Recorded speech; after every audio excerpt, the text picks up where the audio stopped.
Right, ladies and gentlemen, welcome to the Halifax District Amateur Radio Society Soldering School. I'll try and get the show on the road fairly quickly because we've got some practice to do afterwards. I've got some various soldering irons and various gizmos on the benches around us. Thank you very much, Richard. Brought some bits and pieces as well to show us. So I've got a very brief slideshow, which hopefully I'll be able to see from there, which is, what kind of soldering iron do you want? It's a big question, isn't it? Look, there's quite a few around the table here tonight, and have a think about the jobs you're going to do. I don't know how many of you still solder your PL259s on by soldering the braid on through ½ pound of brass. Yeah, chrome plated as well. Doesn't like it, does it? Not good. You'll need a really powerful iron for that. Probably something 50 to 75 watts or a bit more. If you try and use a 50 or a 75 watt iron without temperature control and something like this, they'll go right through to the table. So it's not a good idea. So you think the problem with fixed temperature irons is that you've got a range of different wattages and uses for them. If you want something small, a bit small, like a Messian Poloni PL259, which have a lovely compression fitting on the back, and you're just soldering that tiny little brass pin, then you can get away with maybe a 25 watt iron. Something about the size of this one. So I think this is 18 watts. You'll get away with that for the pin, not much else. And then if you're going really small, something like surface mount or working on the back of this thing here, then you're going to want something about 12 watts with a very, very fine tip. Something a bit like this one here. This one is the Antex M12, and that's got a conical tip on it. 12 watts, it won't do an awful lot. It's great if you're into railway modelling, soldering point motors and that kind of thing, or aero modelling, but it is really for fine work. The problem is heat flow, not just the size of the iron tip. But you've also got to get that heat from the heating element all the way down to this point. And all the time it's having to flow through less and less and less metal. So when you touch that tip to something, it goes cold very quickly. So it's all about heat flow. This iron is roughly the same size as a 12 watt iron, but that's 75 watts. That's a temperature controlled iron, is that? So it's got the same tip on it, a lot more power, a lot more heat down to the tip. So, quick look at the board. So Antex 15 watt iron, beveled or conical tip is what you want. The bevel tip is simply chopped off at 45 degrees. Got an example here. This is a bevel tip. You'll have a play with this later on. They're really good. Got a nice flat end on them. Easy to get heat into the circuit board.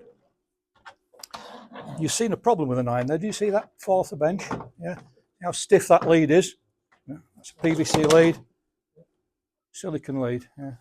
Bit more money, but that in a cold workshop is a nightmare. But that's pretty good. So you want something like a bevel tip, conical tip if you're going really fine, but they can be difficult to use, kind of conical tip, because it's hard to get the tip wet. You need to get some solder onto the tip and get some heat contact into the two.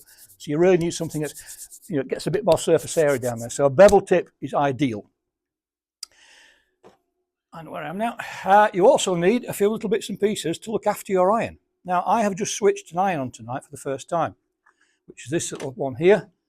And this thing is going to go all black and smoking bit, and it's going to be very hard to tin. This is called tip tinner. Comes in a little tin. It's powdered solder and a bit of paste flux. All I have to do is poke it in there like that, and you'll see it starting to melt onto the tip already. I've got a nice, clean, tinned tip, a small layer of solder on the tip. It should come pre-tinned from the manufacturers, but if you leave it on for 3 hours in your workshop and don't do anything with it, it soon won't be. Okay. Right. The tip itself. The tip is actually quite an amazing piece of kit. It's copper underneath. So this is a copper tip. On top of that, it's got an iron plating, pure iron, and occasionally some nickel on the top of that as well. That actually stops the tip eroding. You might not realize this, but copper actually dissolves in solder. That's why alloys with tin lead solder, it dissolves, the molecules dissolve into it. So when you start to get an old copper tip of an iron, like that one, that's been left for a few times, you'll see that the copper is eroding out very, very quickly indeed. So if you get your iron and think it's a bit black on the end, you get a big file and go like that on it, and you expose the copper tip. Great for about half an hour, and eventually you've got a stump in your hand. That's another £8. So copper tips, great if you're doing bucket work and a bit of brass work and all that, but it's not any good for electronics. Right, solder types. Two types of solder, stuff that works and stuff that doesn't. Tin lead solder melts at about, well, it melts at 200 degrees centigrade, but we have our irons about 360 degrees to make it flow. You need to get plenty of heat in there. Tin lead solder. So we're working around 360 degrees. If I have something else that Anne's brought in tonight, this little tiny, you know, it's in the box there, Anne. It's a little bag of it somewhere. Anyway, it doesn't matter. Tin lead solder. There is also silver copper solder as well, and with a bit of tin in there as well. No lead.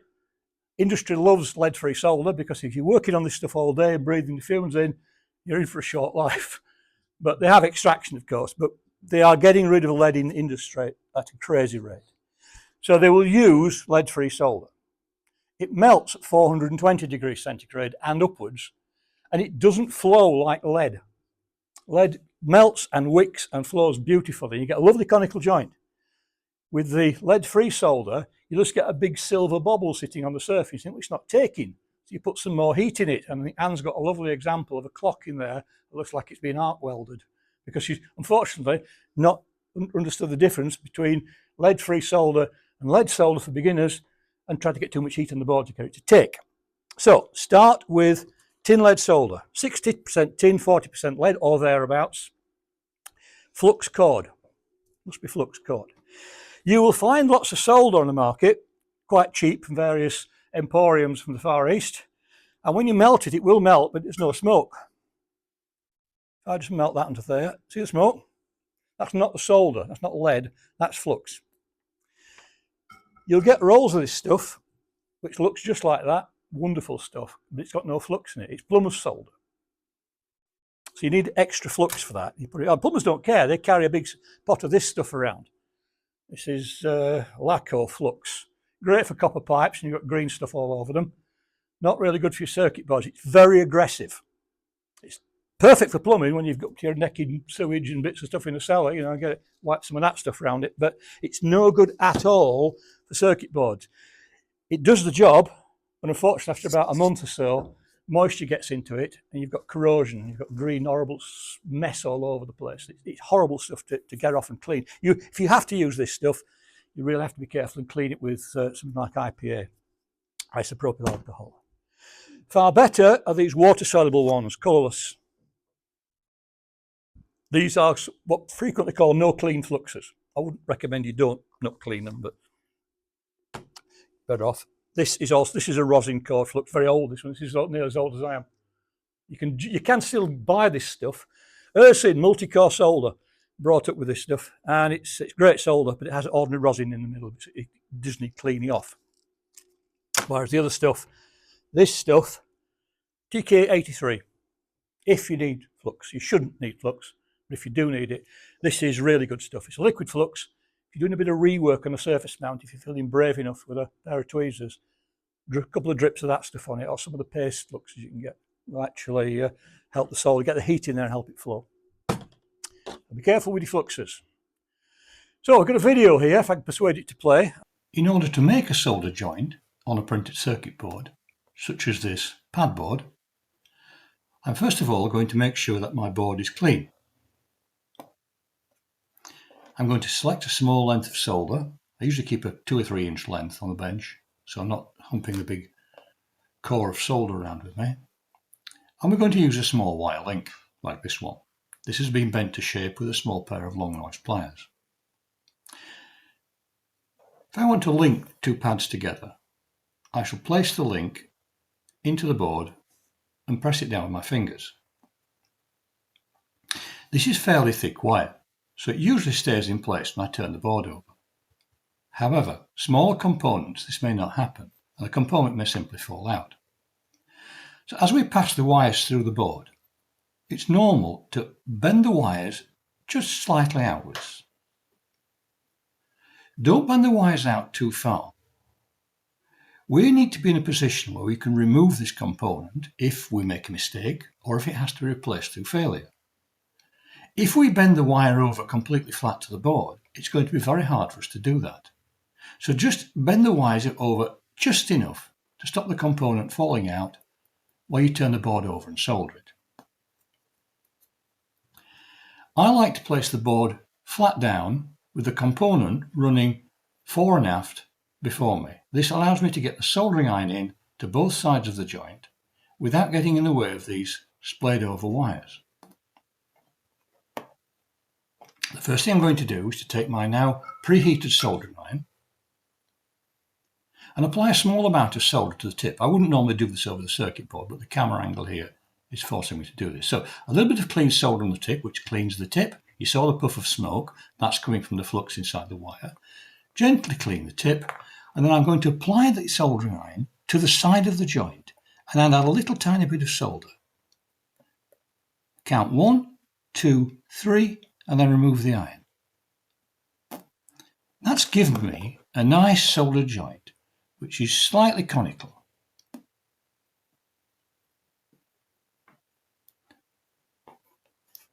Let's try that again.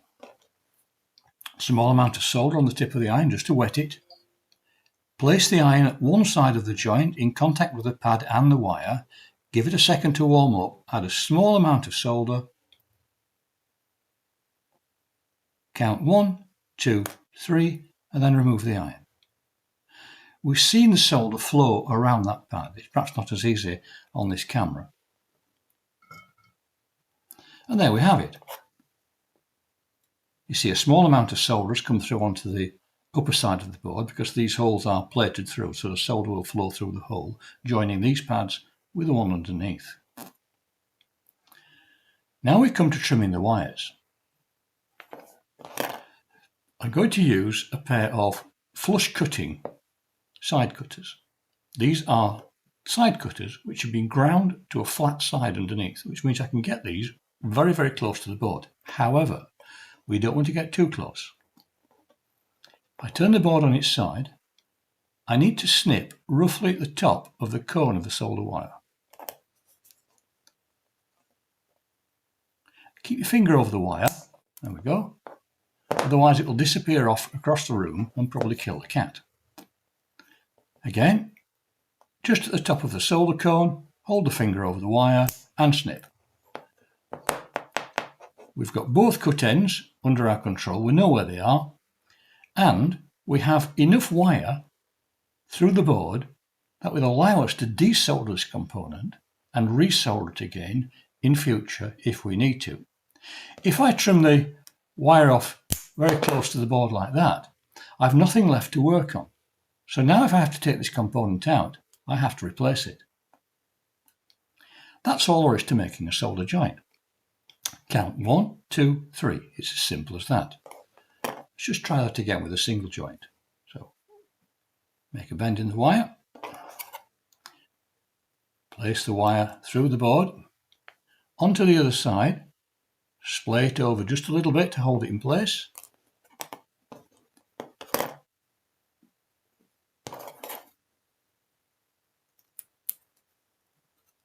There we go. Pop it down. Small amount of solder on the tip, not too much. Quick clean. Bring the tip into contact with the pad and the wire.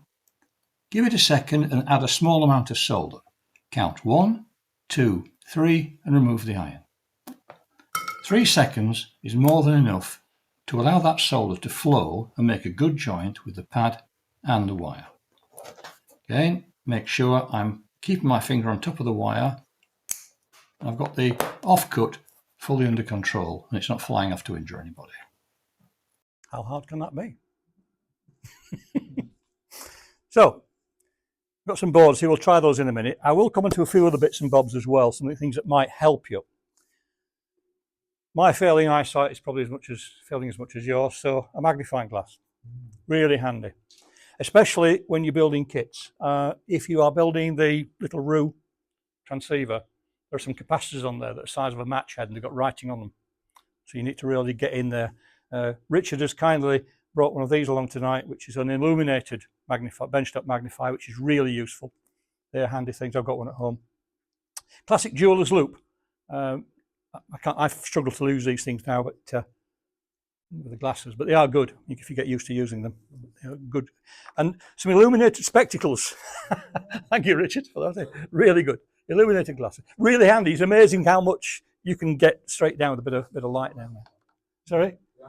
And magnifying as well. Thank you very much. Yep. So, all kinds of things. Third hands, these are really useful. This is one by Well, I think it cost about 14 quid, something like that, third hand. You can get really sophisticated ones with large base plates and looking like Doc Ock, out to Spider-Man with all these arms on them. But they're okay for big boards, but for small things, it can be a little bit clumsy. So we have got the wire in the board and go, oops, it's in the wrong hole. We've got to get it out again. Well, this is a bit of a challenge. It can be, but a solder sucker like this will help. Now this one is made by the Japan brand, Engineer brand. Yeah. And what you're looking for is something that comes back really quick. Yeah. There are some of them you press it, it comes back in a fortnight, and they're not really good, so it's absolute waste of time. And you get some with a plasticky kind of tip on, which should be Teflon, but isn't. And that kind of melts and gnarls up. It's horrible stuff. This has a piece of silicon rubber tube on the end of it. And you get a length like that with your solder sucker, you just chop a bit off and bang it on. And it puts a really good vacuum seal around the joint. Let's see if we can get that to work. When you're desoldering, if it's an old joint, add a little tiny bit of solder. Somehow, old solder joints tend to almost work harden with age. So put some heat onto it, count 1, 2, 3, press the button. Should be. Yeah. This is the problem with plated through holes. It just needs a bit more suction.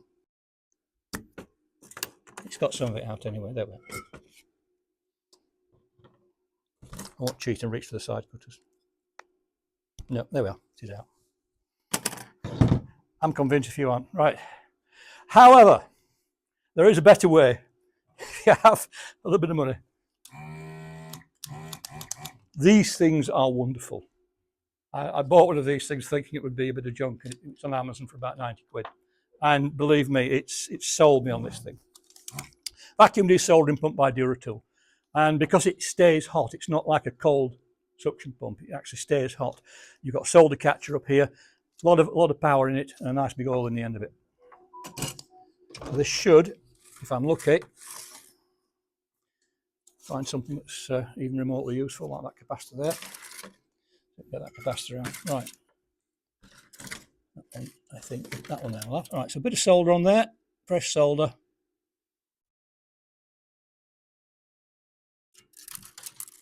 Okay, that's that. And now we can place this on.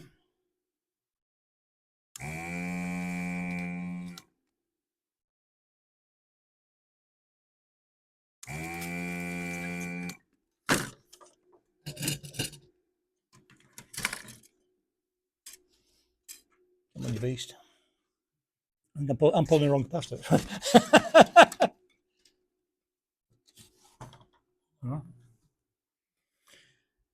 If you ever do this kind of stuff on a regular basis, you will bless the heavens above that you bought one of those things.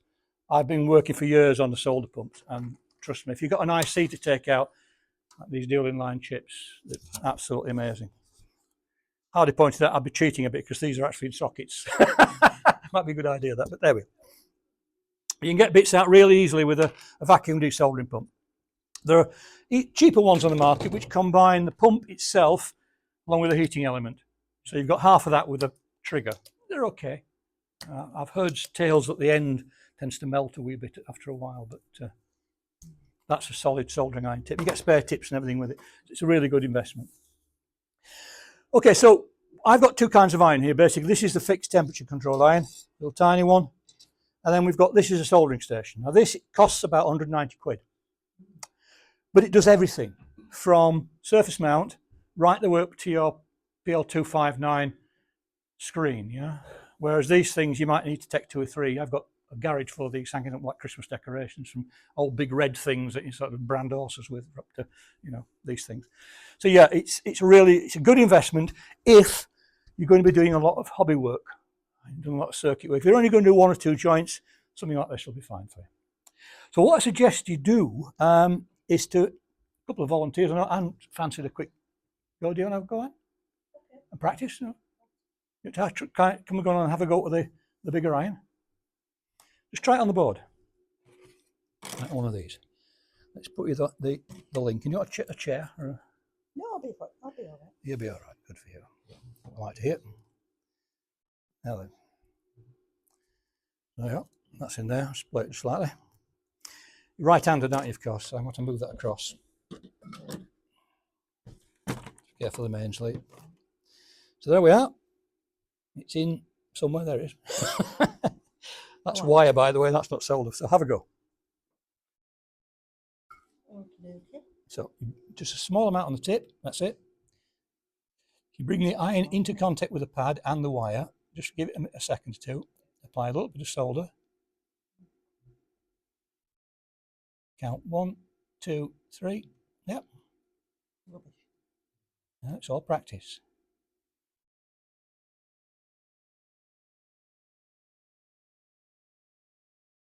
One, 2, 3. There we are. It's nice, isn't it? There we are. You soldered the wrong hole there, but that's all right. Do the blind leading the blind, ladies and gentlemen. Okay, let's try with this. Oh, I will mention a word about these spongy pads, by the way. They're great for cleaning your eye. Natural sponge. Wet them out. Squeeze. When no more water comes out, there's a few drops coming out of that one. That's fine. The problem is, of course, that this is only 12 volts. If I hold that into there, I'm quenching it. So all the heat's gone out the tip. And I try and make a solder joint, it doesn't work. So let it warm up for a couple of seconds. Slightly better if you use this stuff. This is like a copper Brillo pad, you know, to holder. If you buy these from Amazon, by the way, these will amputate your fingers. For some reason under there, it's like the inside of a sardine tin when you take the lid off it. So I take a file to it and take the sharp edge off it. I found out the hard way about that, by the way. I'm poking my finger in. Right, so there we go. So, ladies and gentlemen, come and have a go. Tools, flush cutting side cutters, which you'll need. Wire strippers, handy thing to have, as I mentioned last talk. Long nose pliers, there are a few in here. I mentioned keeping the board clean. Richard's kindly enough brought a board scrubber down. Quite hard to find these now. I've not seen these around very often. RS, are they? If you get an old board like this one, you just give it a rub.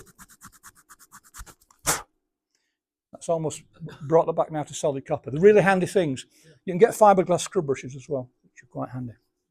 Really useful thing, that. So do come along, have a go. Tools are here, desoldering tool here. Old deceased slow scan television board. It's a great shame, but I'm afraid it's gone to a better place. There we go.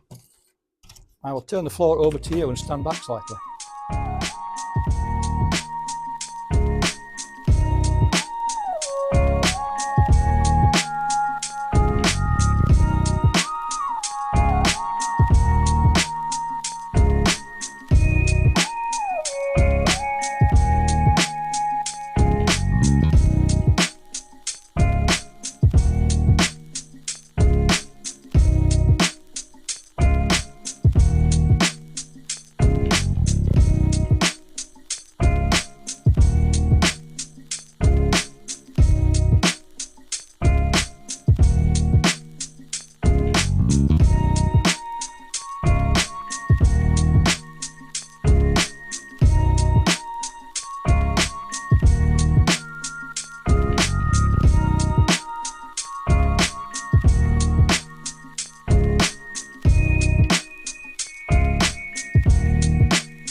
We really appreciate you taking the time to watch this video. Don't forget to check the video description where you'll find additional information about the video you've just watched, along with links to products used and to the HADARS website. If you enjoyed this presentation, please feel free to hit that like button. Maybe you'd also consider subscribing and clicking the notification bell so we can let you know the next time we release another video. Thanks again for watching.